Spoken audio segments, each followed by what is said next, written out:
Olá, minhas amigas, meus amigos, você que nos assiste de todo lugar do Brasil. Estamos aqui, reta final para o seu exame de ordem, aqui no nosso projeto Exame de Ordem, gravando dos estúdios de Brasília, eu, professor Luciano Favaro, para te dar umas dicas sobre direitos humanos. Bom, é fato que se você não tem conhecimento da matéria, às vezes você pode não ter algum ponto específico, ficar um pouco em dúvida.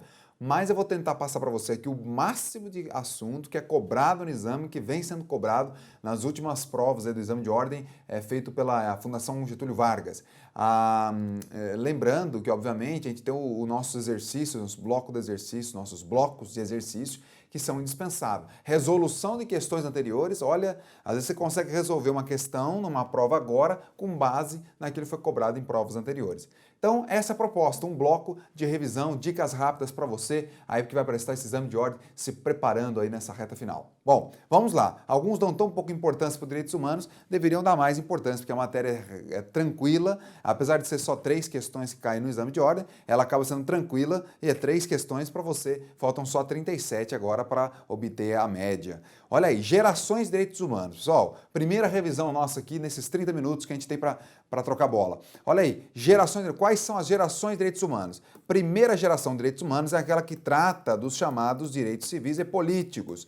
Comentamos isso em aula. E aí os direitos civis e políticos são aqueles, por exemplo, que estão lá no artigo 5º e no artigo 14, exemplo, não apenas, mas lá no artigo 5º e no artigo 14 da Constituição Federal. Quando eu trato de direitos de segunda geração, eu já estou me referindo aos direitos econômicos, aos direitos sociais e culturais.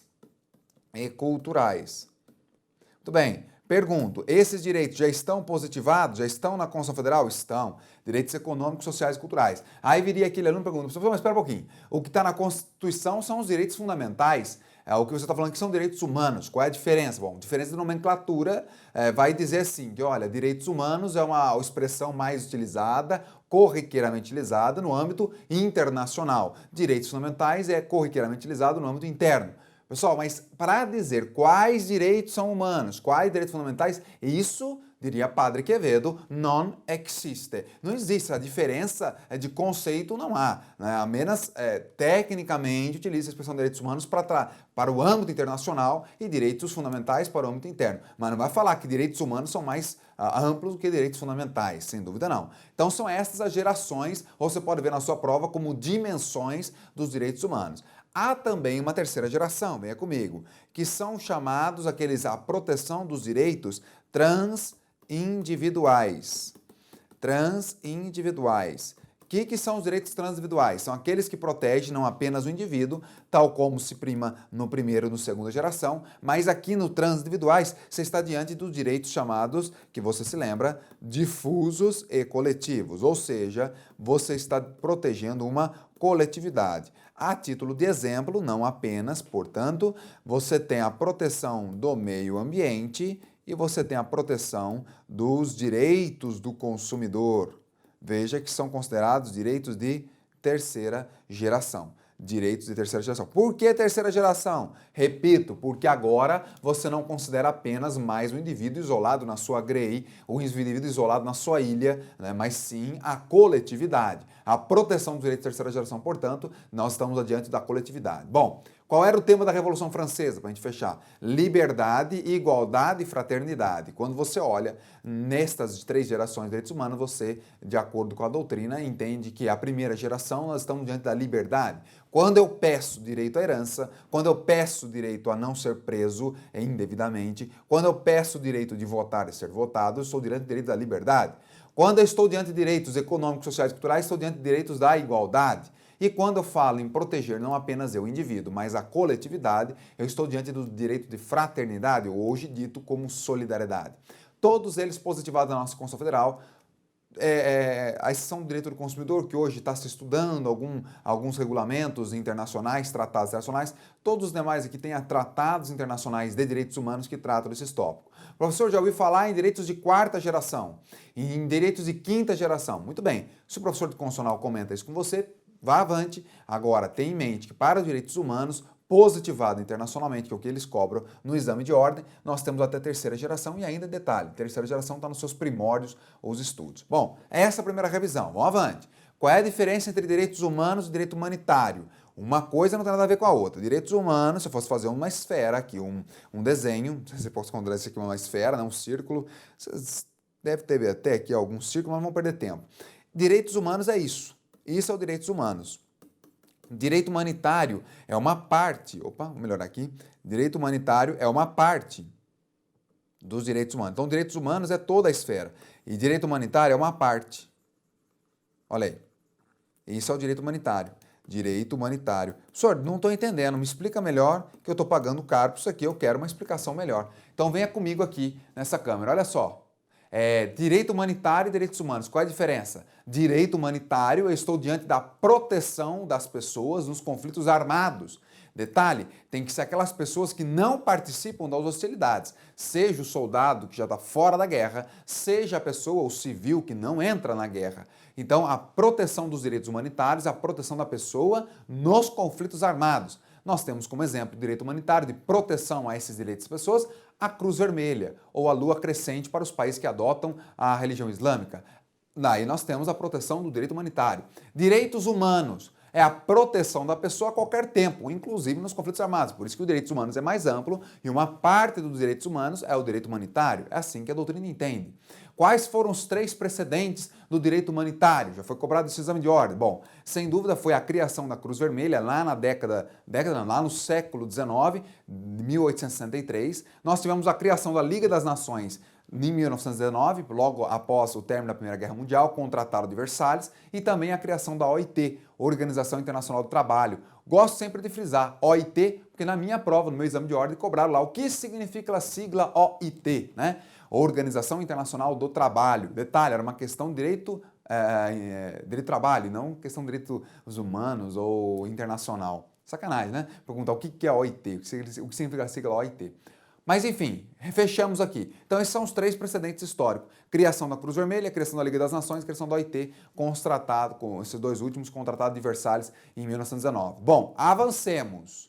Olha só, outra diferença entre direitos humanos e direito humanitário. Direitos humanos, ele pode ser, né, considerando, excepciona a parte do direito humanitário, mas direitos humanos, ele pode ser suspenso. Ele pode ser revogado, ele pode ser derrogado, melhor dizendo. Já o direito humanitário, ele não tem essa possibilidade.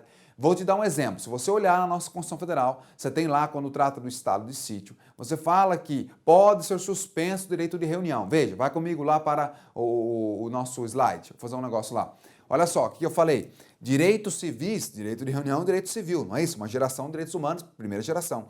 Então veja, no direitos humanos é possível que ele seja suspenso. Então, por isso, o exemplo que eu estou te contando, no artigo, se não me engano, 138 ou 139 da Constituição, ele fala que o direito de reunião no estado de sítio ele pode ser suspenso. E no direito humanitário, venha comigo, será que eu posso, olha, durante a noite, a madrugada, está suspenso a proteção das pessoas nos conflitos armados. Será que eu posso fazer isso? Não tem. Não há possibilidade de suspensão ou derrogação. Daí uma grande diferença entre esses 2 direitos, humanitário e direitos humanos. Fechado? Revisão, pessoal. Vamos avante, não temos como perder muito tempo.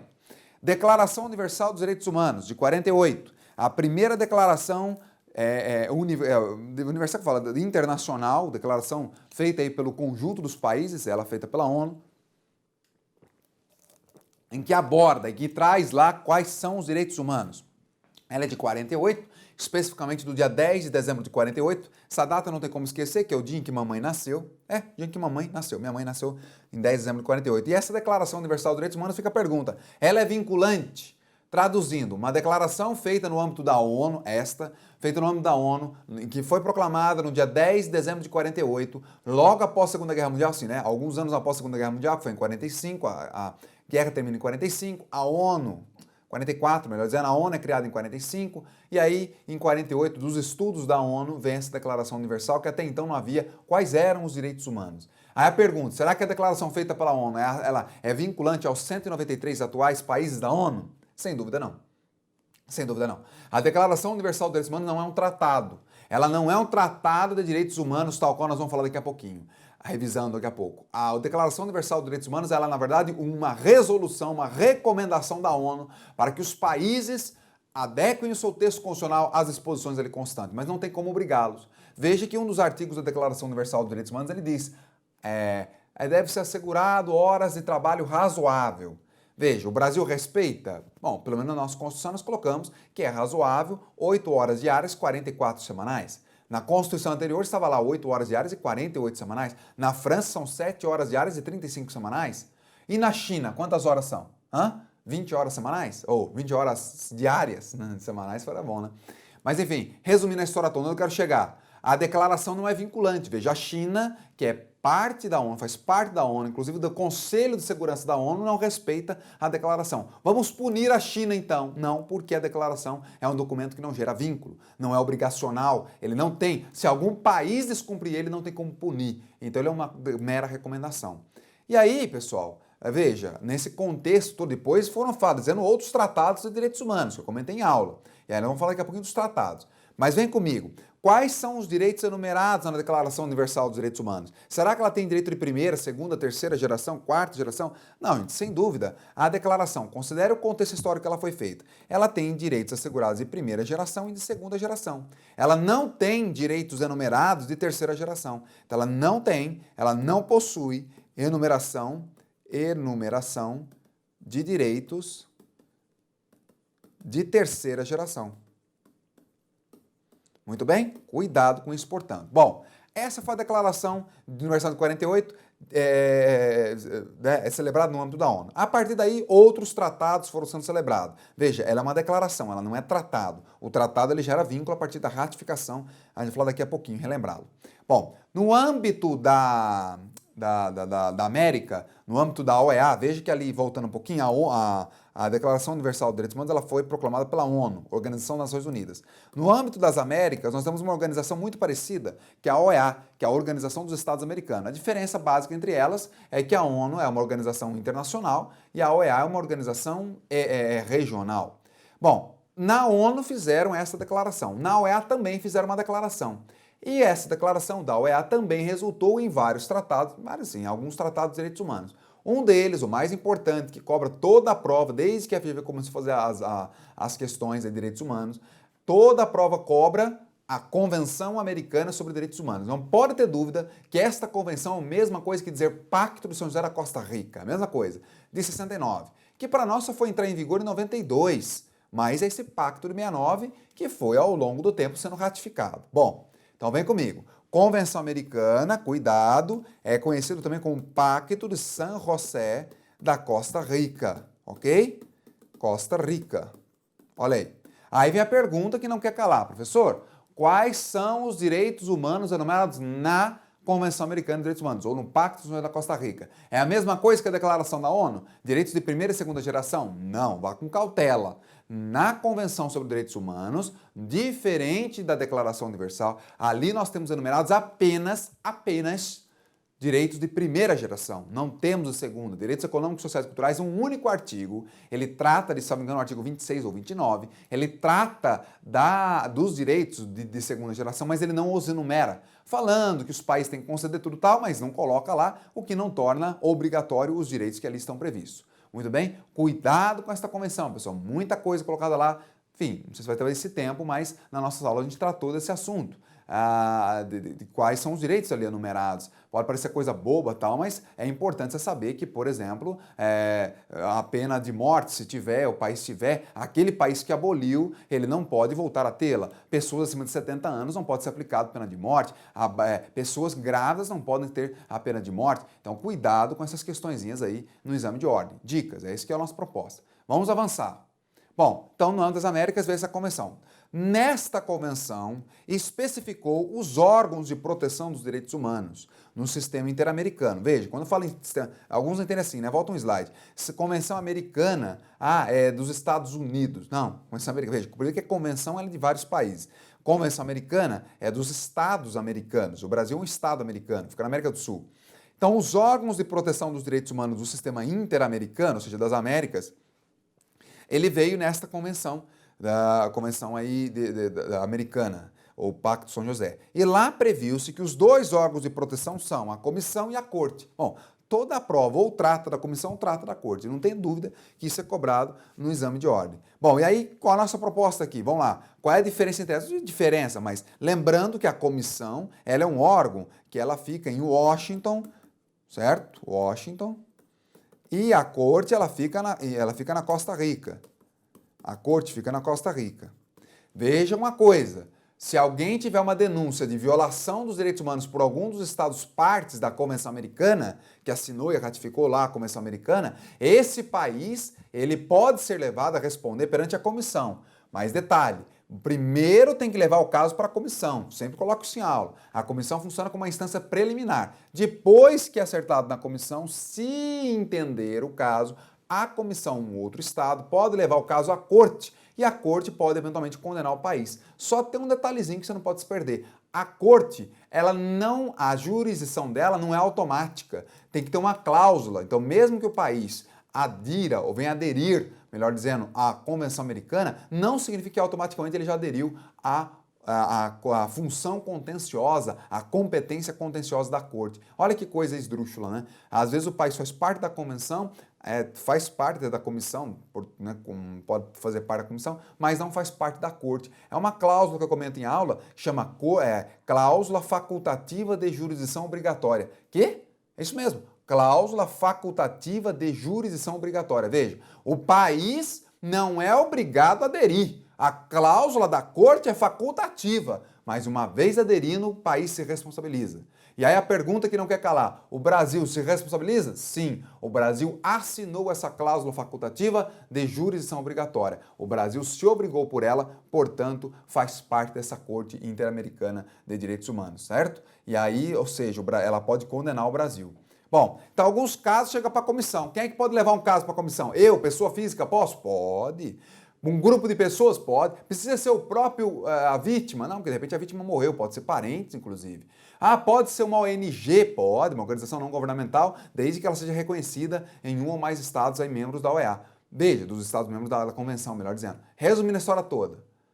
Olha aí, a comissão qualquer um pode levar. E para a corte, será que eu posso levar? É o que eles mais cobram em prova. Não.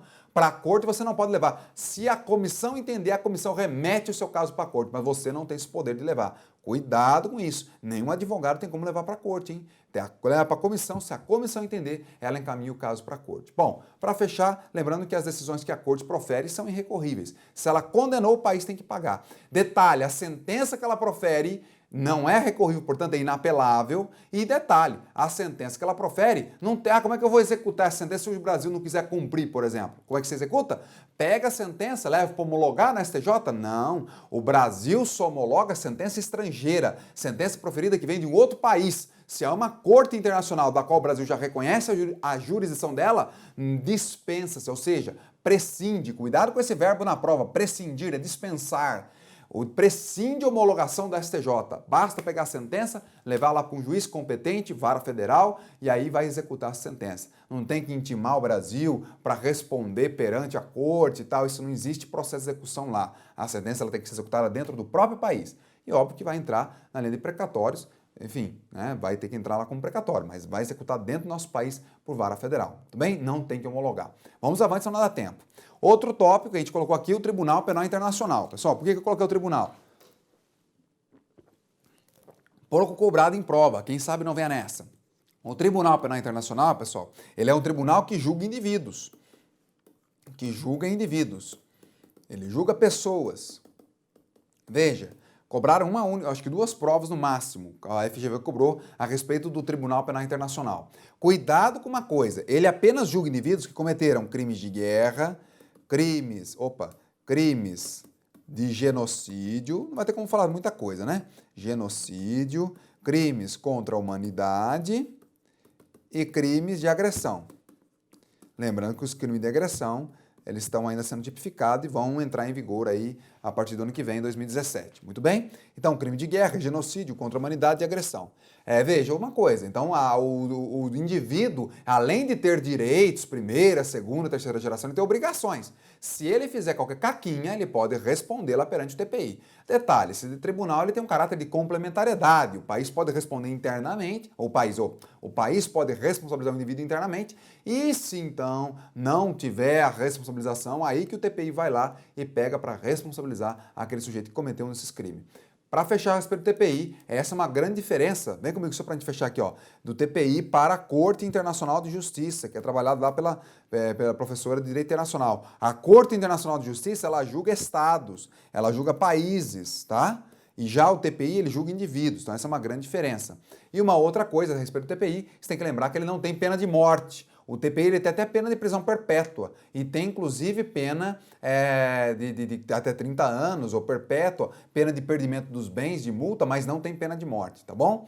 Aí a pergunta que não quer calar, o Brasil submete a jurisdição do TPI? Submete. Artigo 5º, parágrafo 4º da Constituição diz que o Brasil se submete à jurisdição do Tribunal Penal Internacional a cuja intenção tenha manifestado a sua adesão, a cuja adesão, melhor dizendo, tenha manifestado o seu interesse. Então, resumindo, ele responde sim, os nossos indivíduos, eu, você que está nos assistindo, podemos responder perante o TPI por um desses crimes aqui. Ah, professor, mas espera aí, não extradita brasileiro. Pessoal, prova nosso objetivo. Depois a gente pode até discutir. O fato é que se tiver que ser entregue, a palavra não é extradição, é entregue para julgamento do TPI, essa entrega pode ser feita, não há discussão sobre isso, porque o próprio Estatuto do TPI, ele diferencia extradição e entrega. Muito bem? Vamos ao próximo.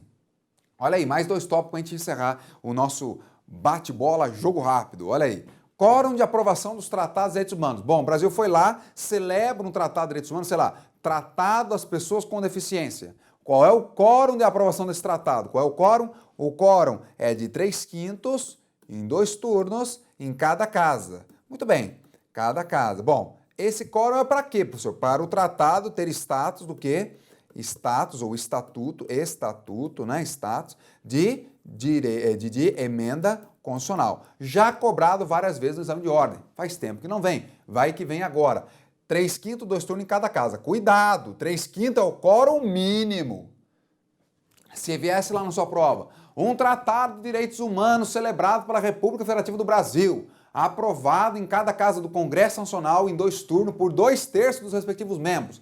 Esse tratado tem status de quê? Letra A, emenda constitucional. Letra B, lei ordinária. Letra C, norma supralegal. Letra D, lei complementar. Letra A, emenda constitucional. 3/5 é o quórum mínimo. 2/3 é mais do que 3/5. Tá em dúvida? Pega a calculadora aí, divide 2 por 3, pega a calculadora depois, 3 por 5. Você vai ver o que vai dar mais, tá? E aí, resumindo a história toda, se aprovado pela unanimidade dos membros, tem status de emenda constitucional, óbvio.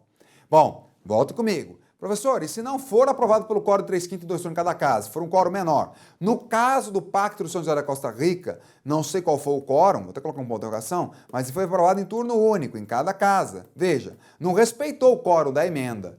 Se não respeitou o quórum para ter equivalência à emenda, essa norma, sendo direitos humanos, o STF entendeu no caso da Convenção Americana, que ele terá status de norma o quê? Supralegal. Supla, não é supla, não é o filho do Suplicy, né? O supla, é o supralegal. Muito bem? Supralegal, tá bom? Aí, só para fechar, esse entendimento foi no caso da Convenção Americana de Direitos Humanos. Bom, quer dizer que isso vale para todos? Vamos ver o que o STF entenderia no próximo caso. Essa é uma jurisprudência que já está formada no caso da Convenção Americana. Norma supralegal para os tratados de direitos humanos que forem aprovados em cada caso do Congresso por um quórum inferior ou por turno menor do que o da emenda constitucional. Veja que esse quórum da emenda constitucional, desse quórum de aprovação do tratado, é o mesmo aprovação de emendas constitucionais no Brasil. A diferença entre elas é que quem promulga uma emenda à Constituição é as mesas da Câmara e do Senado. E quem promulga um tratado de direitos humanos ou qualquer tratado no Brasil é o presidente da República que faz isso por intermédio de um decreto executivo. Não se esqueça que esse tratado de direitos humanos, quando for passar lá pela aprovação no Congresso, ele é aprovado por decreto legislativo, ok? Muito bem, fecha aí com a gente no slide, olha lá. E para encerrar a respeito dos tratados de direitos humanos, se for um tratado que não for de direitos humanos, aí sim esse tratado. Então, tratado que não seja, né, que não é de direitos humanos. Esse tratado vai ter força de lei ordinária. bem? Ok, lei ordinária. Vamos ao nosso último tópico, 6 minutinhos que nos restam. Deslocamento de competência. Essa questão também já é cobrada várias vezes no exame de ordem. Trata-se do artigo 109, parágrafo 5º. 109, parágrafo 5º da Constituição Federal, né? A Constituição Federal. Olha aí, artigo 109, parágrafo 5º. O que diz o artigo 109?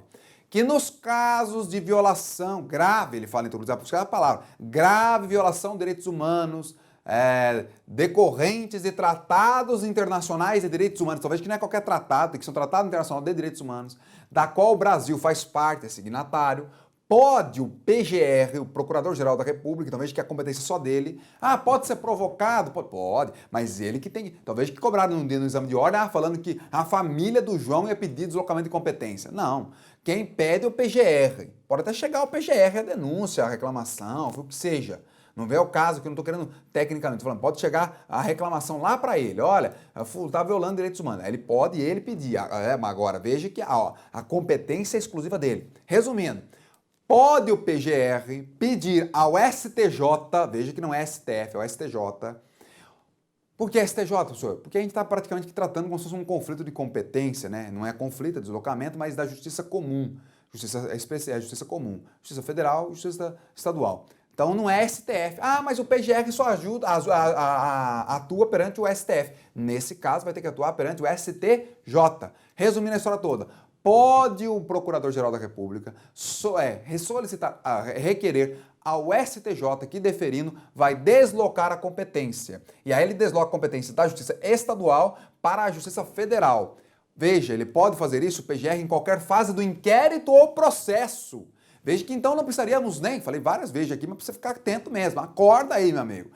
O exame seu daqui a alguns dias, você não pode bobear. Não pode bobeira nessa questão. Já foi cobrada várias vezes exame de ordem. Olha aí, acompanha. Ele pode pedir isso em qualquer fase do inquérito ou processo. Pode estar na mão de um delegado estadual, vai tirar da mão do delegado estadual e mandar para a mão do delegado federal. Por que isso, professor? Por quê? Para evitar que o Brasil seja responsabilizado internacionalmente, tal qual foi no caso da guerrilha do Araguaia, na Corte Interamericana, tal qual foi recomendado perante a Comissão Interamericana de Direitos Humanos, que no caso da senhora Maria da Penha, que lá ele recomendou que o Brasil tivesse que pagar a indenização a ela, fazer uma alteração legislativa, pagar a indenização por dano moral, patrimônio e material, enfim. Resumindo a história toda, o PGR, para evitar isso, ele pode pedir o deslocamento de competência, evitar que o Brasil sofra responsabilização internacional. Então, resumindo a história toda, quem pede? O PGR, em qualquer fase do inquérito ou processo, insta deslocamento da competência da Justiça Estadual para a Federal e pede isso perante o STJ. Em quais casos? Em casos de grave violação de direitos humanos decorrentes de tratados internacionais de direitos humanos, dos quais o Brasil seja parte. Aí tem alguns que vão começar a juntar as coisas. Mas tem que ser um tratado que tem status de emenda constitucional? Não! É um tratado de direitos humanos, não fala que tem que ser tratado que tem status de emenda constitucional. Tudo isso veio, pessoal, venha comigo, de acordo com a emenda constitucional 45/2004. Cuidado com isso. Aí só para resumir, o processo que antes estava na mão do juiz estadual vai agora para a mão do juiz federal. Por quê? Porque de repente o juiz estadual vai sofrer pressão, não vai ter... Veja que o juiz estadual, não sei como está agora, mas antes as provas do juiz estadual ele não tinha nem direitos humanos, não era cobrado, direito internacional, para o juiz federal ele é cobrado direito internacional, a matéria, né? Até isso é cobrado. E sofre menos pressão. O juiz federal, se for o caso, você transfere de um lugar para o outro, o juiz estadual, você não tem como, você locomove ele dentro do próprio estado. Resumindo a história toda, esse é um incidente de deslocamento da competência para a Justiça da Justiça Estadual para a Justiça Federal, que o PGR pode solicitar perante o STJ. Muito bem, meus amigos, chegamos ao final do nosso bloco. É isso aí, nosso bloco de dicas para você que vai prestar o exame de ordem. Aqui no Projeto Exame de Ordem, sempre conosco, conte conosco, vamos estar junto com vocês também no gabarito das questões, da resolução, eventuais recursos e sucesso, meus amigos, não tenha dúvida. Agora, caminhar para frente, sucesso para vocês, conte sempre conosco aqui do Projeto Exame de Ordem. Até a próxima vez, um forte abraço, tchau.